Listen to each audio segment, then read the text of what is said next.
नमस्कार हरि प्रेमियों, माइंडफुल भक्ति चैनल में आपका स्वागत है। हरि प्रेमियों, कैसे हैं आप? उम्मीद है आप सब अच्छे होंगे।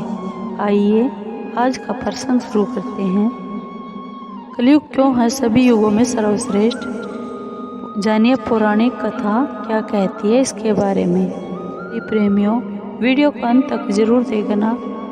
अगर आप चैनल पर नए हैं तो प्लीज़ सब्सक्राइब करें और बेल आइकॉन ज़रूर दबाएं ताकि आप तक हमारे सारे नोटिफिकेशन पहुंचते रहे। हरि प्रेमियों, आइए जानते हैं।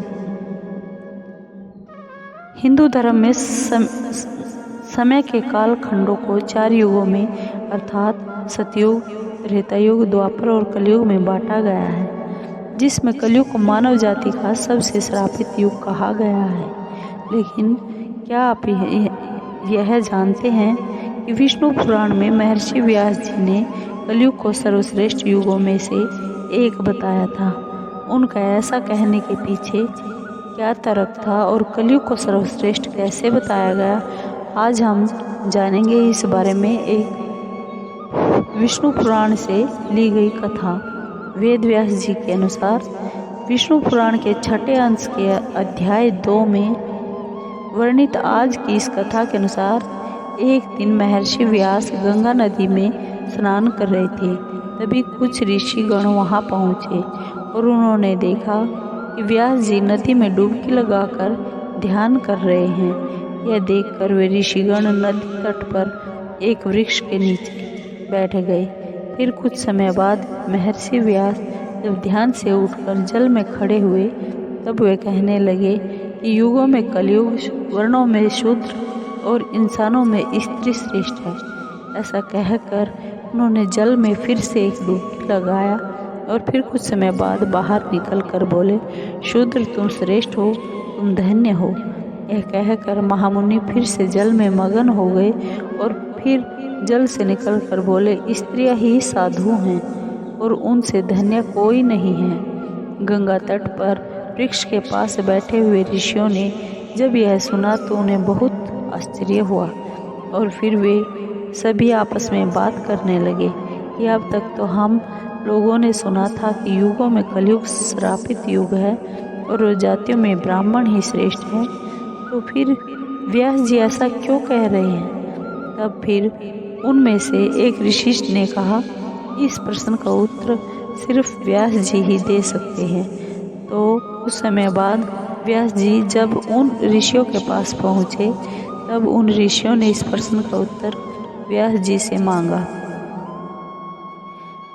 फिर व्यास जी ने इसका उत्तर ऋषि को देते हुए कहा, हे ऋषिगण, जो फल सतयुग में मनुष्य 10 वर्ष तपस्या, ब्रह्मचर्य आदि करने से मिलता है, वो फल मनुष्य त्रेता युग में 1 वर्ष और द्वापर में 1 महीने और कलयुग में 1 दिन में मनुष्य प्राप्त कर सकता है।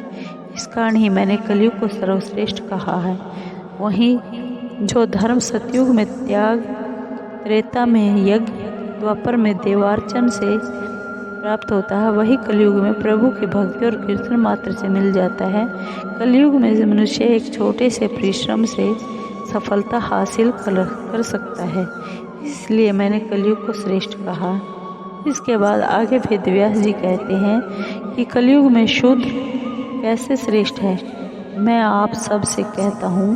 तब फिर वेद व्यास जी कहते हैं, ब्राह्मणों को पहले ब्रह्मचर्य व्रत का पालन करना होता है, तब फिर भी वेद शास्त्रों और मंत्रों का अध्ययन करके तीनों वर्णों को मार्गदर्शन एवं धर्म का ज्ञान देते हैं, जिससे वह परम पद को प्राप्त होते हैं। इस कार्य के लिए उन्हें अनुशासन एवं धर्म की मर्यादा में रहने की आवश्यकता होती है।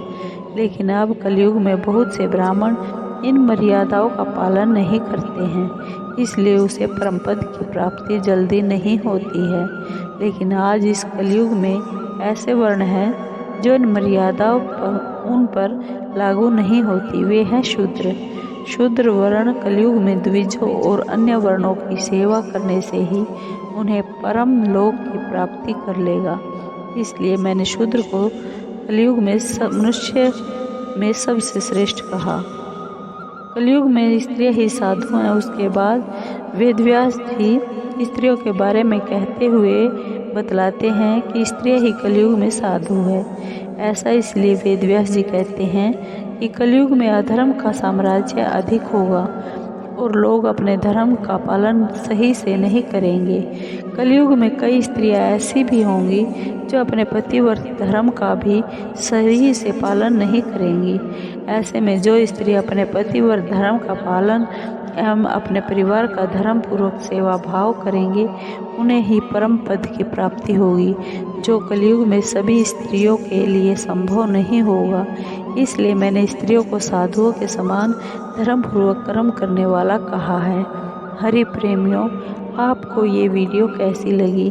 अगर आपको वीडियो अच्छी लगी हो तो प्लीज़ लाइक कीजिए, शेयर कीजिए और कमेंट ज़रूर कीजिए, सब्सक्राइब कीजिए। धन्यवाद।